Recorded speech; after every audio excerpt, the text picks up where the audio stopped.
मुगलों की अयाशी का अड्डा था मुगल हरम, जहां औरतों की ये थी हालत। मुगल्स के हरम मुगल हराम को सबसे पहले बाबर ने बनाया था। शौकीन मिजाज बाबर के बाद हरम को सबसे ज्यादा इस्तेमाल अकबर ने किया।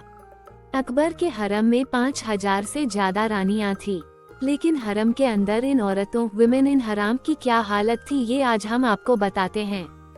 मुगलों के हरम को सबसे पहले बाबर ने बनाया था। शौकीन मिजाज बाबर के बाद हरम को सबसे ज्यादा इस्तेमाल अकबर ने किया। अकबर के हरम में 5000 से ज्यादा रानियां थी, लेकिन हरम के अंदर इन औरतों की क्या हालत थी, ये आज हम आपको बताते हैं।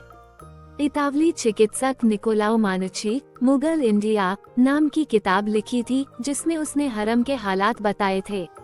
वैसे तो किसी पुरुष को हरम में जाने की अनुमति नहीं थी, लेकिन अगर कोई बीमार होता तो चिकित्सक को बुलाया जाता था। किताब में लिखा है कि वो एक चिकित्सक था और उनके दारा शिकोह के साथ संबंध अच्छे थे। एक बार जब वो इलाज के लिए हरम में जा रहा था, तभी दारा शिकोह ने हरम की सुरक्षा में तैनात रहने वाले किन्नर को आदेश दिया था कि आंखों को ढक रहे कपड़ों को हटाकर मनुची को हरम में भेजा जाए।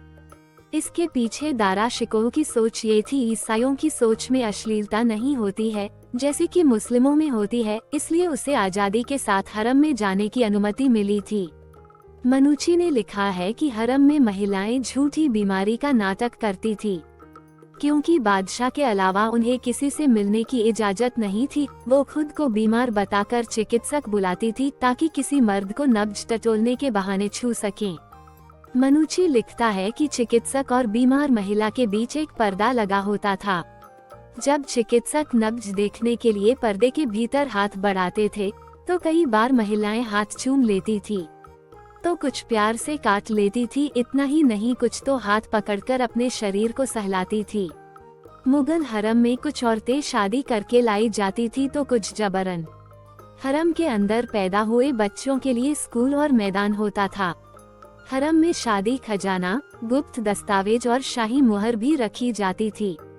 मनुची लिखते हैं कि हरम में औरतों का जीवन आलीशान था। शाही कपड़े, आराम के सारे सामान, दासियां और सेवा में लगे किन्नर।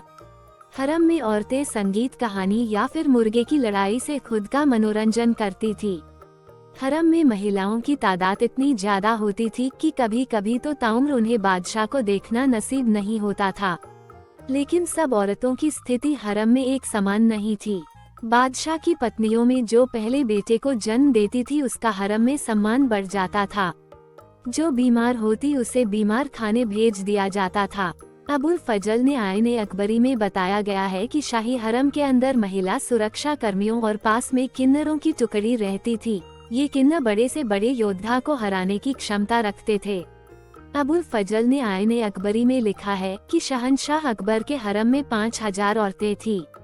हालांकि इससे पहले के दो बादशाहों के समय में ये संख्या 300 और 400 से ज्यादा नहीं पहुंची थी।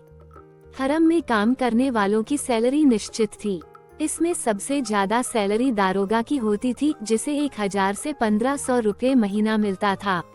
ये उस जमाने में एक बहुत बड़ी रकम थी। हरम में काम कर रहे साधारण नौकर को भी 2 से 51 रुपए महीना वेतन दिया जा रहा था। हरम पर होने वाले खर्च का पूरा हिसाब खजांची रखता था।